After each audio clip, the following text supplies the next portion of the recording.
simple. Sweet at simple. Kapoy ka kapitan niya. Si Daniel, okay, sige. Ayan. Masama tingin ni Daniel eh. Ano lang, yung dapat nga, bigyan nyo ng time kasi hayaan nyo lang na nagkakaintindihan naman sila. Hindi naman Japanese yung isa at Korean yung isa. So, magkakaintindihan na. So, yun. Ganun lang sila. Parang MU nga. Paul, ikaw. Hindi, kahit off-cam nakakakilig talaga sila. Tsaka, pag nakikita mo sila, may sarili silang mundo na parang hindi mo sila mapapansin. Kapag nagsama sila, hindi mo talaga sila mapapansin. Talaga. Pag magkasama sila, silang dalawa lang yung nag-uusap. So, Talaga. kahit nga ako nag-tweet ako, sinabi ko, kinikilig ako sa kanila.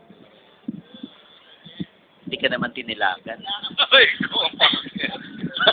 Charot lang.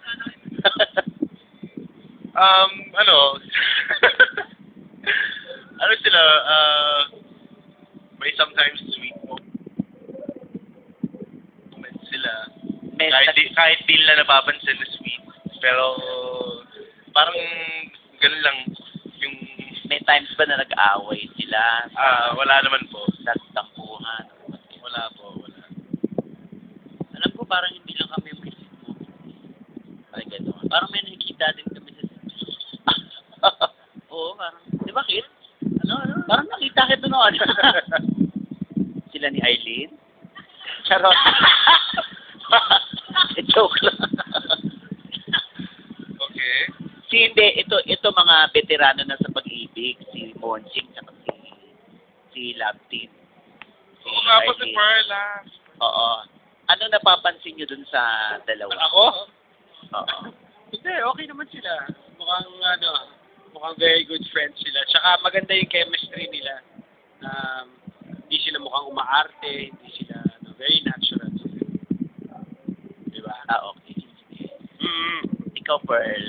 Hi, Kenneth! I miss you, Kenneth! Oy, ang bait na alaga mo, Very good, hello. Balik tayo kay DJ at kay Catherine. Ito napapansin ko everyday sa shooting, ang gentleman ni Daniel. He's not only a gentleman to Catherine, but to all the girls in the shooting. Yan. Nakikita ko kung paano niyang alagaan si Catherine. Nakikita ko yon. So, nakakatawa, nakakakilig. At syempre ako naman, kung ako si Catherine, bilang babae, ganyan ang alaga sa akin. Oh my gosh, kikiligin ako todo. Ako lang naman yung Catherine, okay? Kung ako si Catherine, di ba? Pero napaka-gentleman ni Daniel. Very good boy. Kaya mo, Carla. Kenneth, ba hindi kayo inaalagaan ng ganyan katilig? Ha? Kenneth? Oy, sobrang alaga sa akin yan. Oo naman, kaya ako tumaba ng ganito. Okay, kay Liza. Liza, ano napapansin mo sa kanila?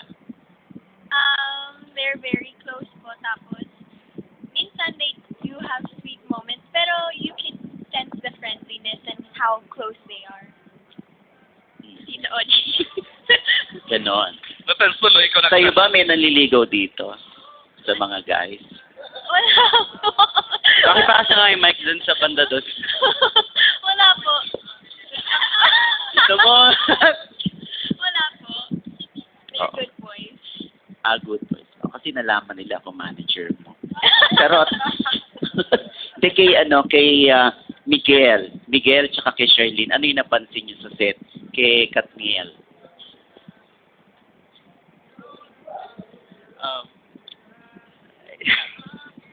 Yun po.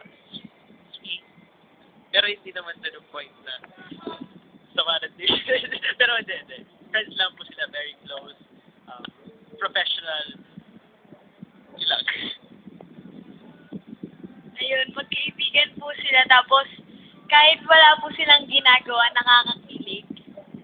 Ano ba yung nakakakilig na ginagawa? Ayun po. Ano yung nakakakilig, Sherlyn, na...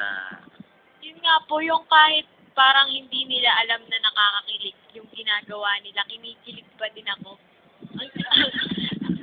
Kasi, bagay po talaga sila. Katniel! Thank you. Para naman nagsinungaling lang naman sila sa mga sagot nila, Ochi. Go to the Ethel. Pero alam mo,